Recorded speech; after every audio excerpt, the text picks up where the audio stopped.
तो हम लोग डिस्कस करेंगे effect of hybridization on bond parameters. ठीक है, तो हम लोग तीन हाइब्रिडाइजेशन के बारे में बात कर रहे हैं। एक है sp, दूसरा है sp2 और तीसरा है sp3।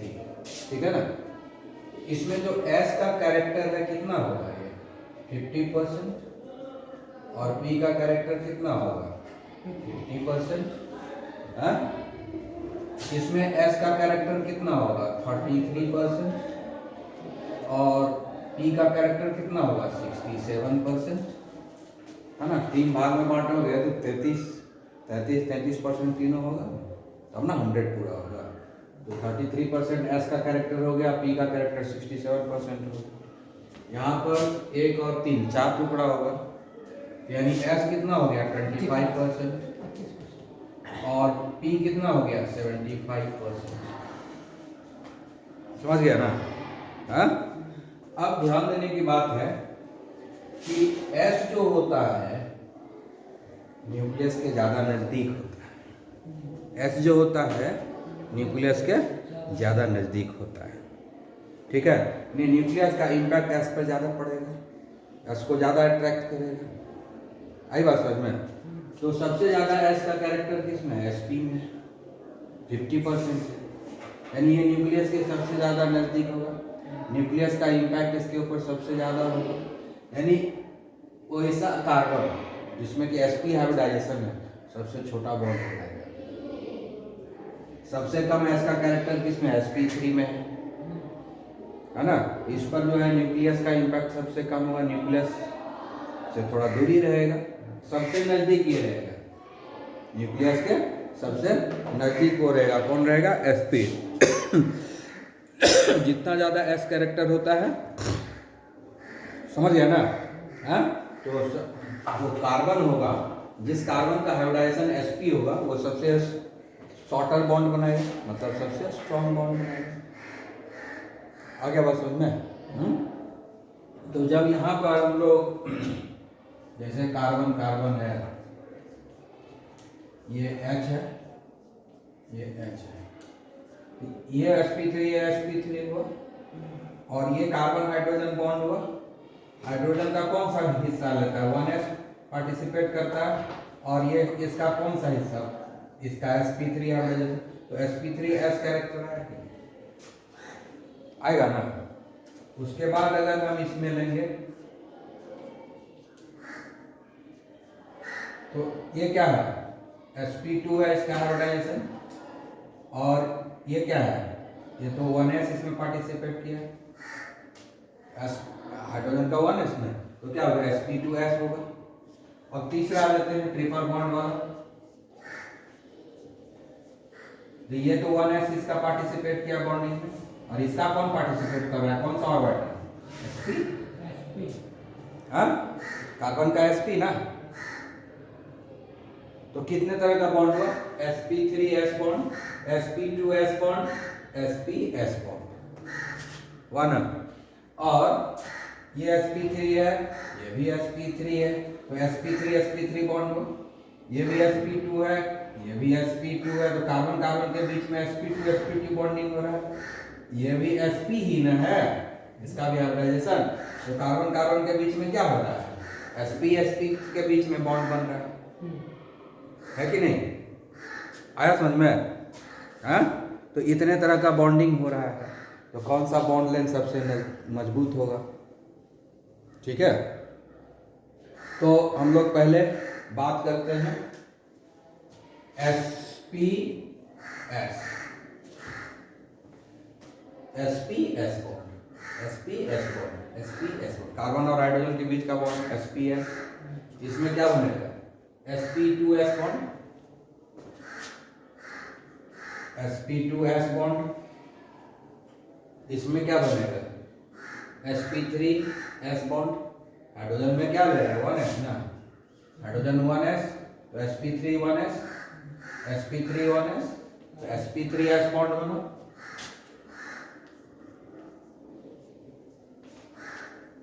ठीक है, उसके बाद क्या आएगा, sp कार्बन कार्बन के बीच में कौन हो रहा है? कार्बन कार्बन के बीच में sp sp बॉन्ड बन रहा है ना, sp sp ओवरलैपिंग हो रहा है ना, है? उसके बाद इसमें sp2 आएगा, ठीक है, और इसमें sp3 कार्बन कार्बन के बीच में। इतने तरह का बॉन्डिंग हम लोग देख रहे हैं, है ना? आया समझ में? तो सबसे स्ट्रॉन्ग बॉन्ड किसका होगा? अगर हम बॉन्ड लेंथ की बात करें, अगर हम बॉन्ड लेंथ की बात करें, इसमें देखो बॉन्ड लेंथ, अगर हम बॉन्ड लेंथ की बात करें तो सबसे बड़ा है का ये है। हाँ, हम बीच में इसलिए नहीं जान के लिखे क्योंकि हम एक बार लिखा एक ही सब काम चलाएंगे, ठीक है ना? हाँ, बॉन्ड लेंथ की अगर बात करेंगे तो सबसे छोटा ये होगा, सबसे छोटा ये होगा, क्योंकि इसमें S कैरेक्टर है 50% और इसमें है 100%। इसमें 100% S का कैरेक्टर और 50%, तो दोनों में S कैरेक्टर हाईएस्ट है, तो सबसे छोटा बॉन्ड होगा, इसलिए सबसे छोटा ही होगा। मतलब इसको तुम यहाँ लिख दोगे, इसको तुम यहाँ लिख दोगे, हम इन खाली जगहों को भरो कर रहे हैं, समझ गया? इससे थोड़ा सा बॉन्ड लेंथ इसका ज्यादा होगा,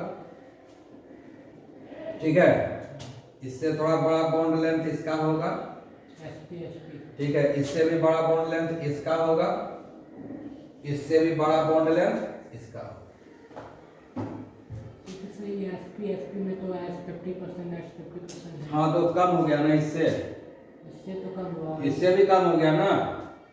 यहाँ 100% है, यहाँ S 100% है, यहाँ 50% हो गया। S का कैरेक्टर जैसे ही कम होगा तो न्यूक्लियस से दूरी बढ़ जाएगा ना। S का कैरेक्टर जितना ज्यादा होगा न्यूक्लियस के उतना नजदीक रहेगा।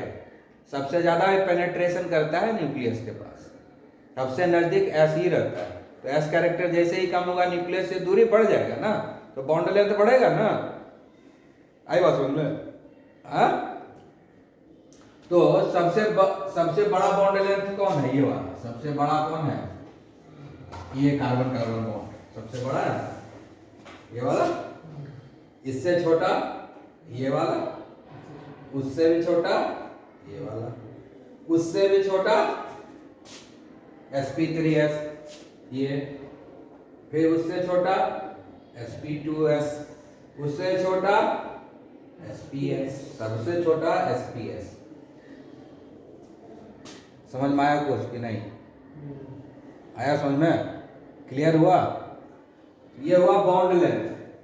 अब इसको उठा के यहाँ लिख दोगे, इसको उठा के यहाँ, इसको उठा के, इसको उठा के, इसको उठा के, ठीक है ना? और इसको यहाँ, तो बॉन्ड लेंथ इस तरह हो गया। अब बॉन्ड स्ट्रेंथ, बॉन्ड स्ट्रेंथ मतलब कौन सबसे मजबूत होगा? जो सबसे छोटा बॉन्ड है वो सबसे मजबूत। गुल्ली डंडा खेलेंगे, गुल्ली नहीं टूटेगा, गिल्ली नहीं टूटेगा, डंडा टूट जाता है। आई बात है ना? जितना छोटा उतना मजबूत होगा, वो उतना नहीं टूट पाएगा जल्दी, और जितना लंबा रहेगा उतना जल्दी तोड़ देते हैं। पेड़ छोटा रहता है, हवा के दबाव को झेल लेता है, ठीक है ना? है? पेड़ ऊंचा रहता है, हवा के दबाव को नहीं झेलता, ठीक है? अभी भूकंप आया है सीरिया में, टर्की में आया ना। जितना हाई राइज बिल्डिंग था सब जमीन पे आ गया, लेकिन जिसका घर 1 मंजिला 2 मंजिला था कुछ नहीं। समझ गए ना? बॉन्ड लेंथ बड़ा था, तोड़ दिया। बॉन्ड लेंथ छोटा है, समझ में आई कि नहीं? हाँ, क्लियर? इसलिए बॉन्ड स्ट्रेंथ सबसे ज्यादा इसका होगा, तो सबसे मजबूत बॉन्ड बनेगा sps में। इससे थोड़ा कमजोर ये होगा, इससे थोड़ा कमजोर ये होगा, इससे थोड़ा कमजोर ये होगा, इससे थोड़ा कमजोर ये होगा। समझ में आ गया? खाली भरो अभियान आप लोग कर लेंगे, ठीक है? आगे बात समझ में?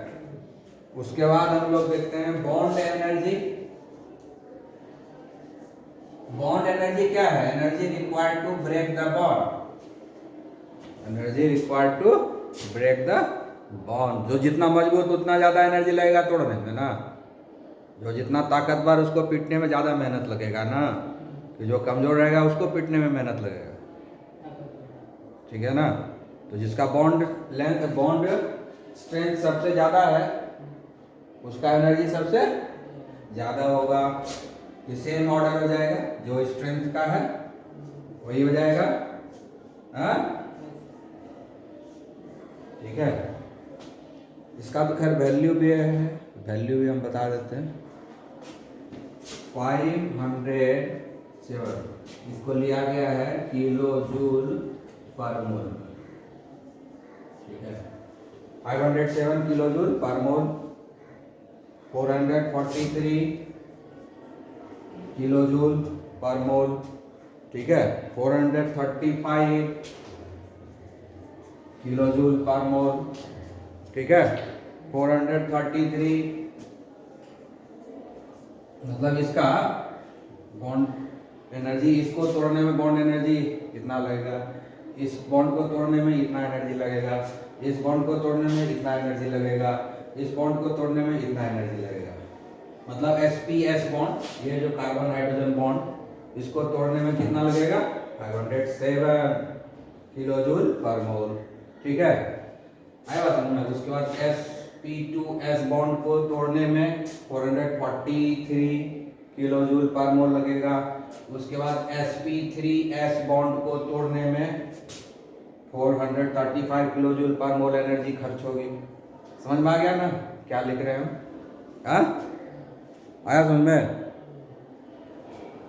उसके बाद ये हो गया और घट गया 383 और सबसे कम हो जाएगा 347, यानी सबसे जल्दी बॉन्ड ये वाला टूटेगा। हाँ, इससे थोड़ा डिफिकल्ट इसको तोड़ना होगा, इससे थोड़ा डिफिकल्ट तोड़ना इसको होगा, है ना? इससे भी डिफिकल्ट होगा इसको तोड़ना, इससे भी डिफिकल्ट होगा इसको तोड़ना, इससे भी डिफिकल्ट होगा इसको तोड़ना। समझ में आया? हाँ, क्लियर? चलो, बॉन्ड लेंथ इसका है 138 पिकोमीटर में दिया हुआ है। sp2s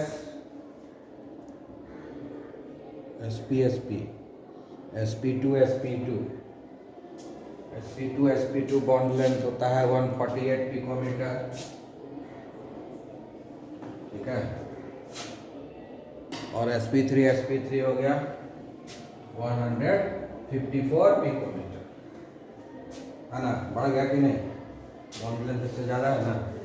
सबसे कम बॉन्ड लेंथ 138 है और सबसे बाद ज़्यादा बॉन्ड लेंथ 154 पिकोमीटर है।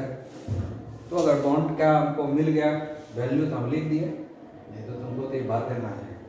ठीक है, अब क्वेश्चन में कभी कभी ये नहीं दे करके ये दे देगा, बॉन्डे का नाम दे देगा कि ये और ये, तो उसमें तुम बॉन्ड का ही नाम लिखोगे, ये बॉन्ड है ना। कोई जरूरी नहीं है कि हमेशा इसी टर्म में दे तुमको क्वेश्चन, हो सकता है इस टर्म में दे दे, तो उसमें इस मॉलिक्यूल सबका ही नाम लिखना है। समझ गया? तो आपने इंटेलिजेंसिया के हिसाब से तुमको आंसर लिखना है। समझ गए ना? हाँ, क्लियर? यहाँ तक समझ में आ गया? हाँ, एक और चीज इसमें पढ़ेंगे हम लोग, इलेक्ट्रोनेगेटिविटी। इलेक्ट्रोनेगेटिविटी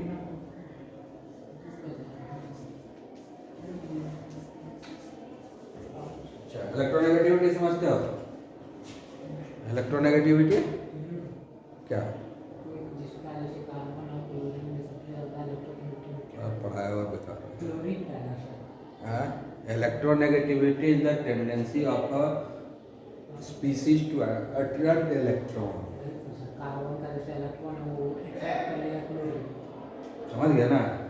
अट्रैक्ट करने का टेंडेंसी है, tendency to attract electron, tendency to pull electron, लेकिन किसी से लेगा नहीं, सिर्फ टेंडेंसी रहेगा, अपने तरफ खींच के रखेगा लेकिन उससे लेगा नहीं। जब बॉन्ड बन जाएगा ना, तो बॉन्ड बनता है तो बीच में क्या इलेक्ट्रॉन, बीच में दो है। ये दोनों इलेक्ट्रॉन किसके तरफ ज़्यादा झुका हुआ है? इसका इलेक्ट्रोनेगेटिविटी ज़्यादा रहेगा। यही है इलेक्ट्रोनेगेटिविटी, लेता नहीं है, बस अपने तरफ वो खींच कर, समझ गए, मन मोह लेता है, मन मोहनी है ना, मन को मोह लिया तो जुड़ा हो गया, झुक गया, जो मन मोहा उसके तरफ ही झुका। तो इलेक्ट्रोनेगेटिविटी वही है, मन मोहनी, अपने तरफ इलेक्ट्रॉन को मन मोह लेता है, अपने तरफ खींच लेता है। समझ में आया ना? हाँ, तो टेंडेंसी टू अट्रैक्ट इलेक्ट्रॉन का मतलब क्या हुआ? कौन मन मोहेगा? जिसके पास पॉजिटिव चार्ज रहेगा। जिसके पास पॉजिटिव चार्ज रहेगा वही ना मन को मोहेगा। इलेक्ट्रॉन का मन को मोहने वाला कौन है? पॉजिटिव चार्ज ना। हाँ, यानी न्यूक्लियस के जो ज्यादा नजदीक रहेगा वही ज्यादा मन मोहेगा। न्यूक्लियस के नजदीक रहेगा तब ना पॉजिटिव चार्ज उसको ज्यादा नजर आएगा, तब ना मन मोहेगा। हाँ, अब देखो यहाँ पर ध्यान से, सबसे ज्यादा एस का कैरेक्टर इसी में है। यहाँ 50% है, इधर 100%, यानी ये सबसे ज्यादा न्यूक्लियस के नजदीक है, इसीलिए सबसे ज्यादा इलेक्ट्रोनेगेटिव होगा sp, क्योंकि s का कैरेक्टर इसमें 50% है, इसमें 33% है। जितना ज्यादा s का कैरेक्टर उतना ज्यादा इलेक्ट्रोनेगेटिविटी, क्योंकि वो उतना न्यूक्लियस के नजदीक है, और न्यूक्लियस के नजदीक जो ज्यादा रहता है वही तो ज्यादा इलेक्ट्रॉन पुल करेगा अपने तरफ। तो सबसे ज्यादा इलेक्ट्रोनेगेटिव यही हो गया जहाँ sp होगा, और सबसे कम इसमें होगा। तो सबसे ज्यादा इलेक्ट्रोनेगेटिविटी किसका होगा? यहाँ पर होगा, sp वाले का। सबसे ज्यादा इलेक्ट्रोनेगेटिव कौन होगा? sp, जिसका हाइब्रिडाइजेशन sp रहेगा वो सबसे ज्यादा, ठीक है। sp का इलेक्ट्रोनेगेटिविटी सबसे ज्यादा, उससे थोड़ा कम, उससे थोड़ा क्या, समझ में आया? हाँ? और प्योर एस रहेगा उसका तो इससे भी ज्यादा था, 100% एस कैरेक्टर है। समझ में आया यहाँ तक? क्लियर हुआ? हाँ? तो sp हाइब्रिडाइज्ड ऑर्बिटल का सबसे ज्यादा इलेक्ट्रोनेगेटिविटी है। अभी किनका पीरियड है? हाँ, अच्छा, पढ़ाई होगी ना? हाँ, ठीक है, जाओ तो 8th में आ जाना, 8th पीरियड में, ठीक है। 8th पीरियड में नहीं आना किसी का? हाँ, आ जाना 8th पीरियड।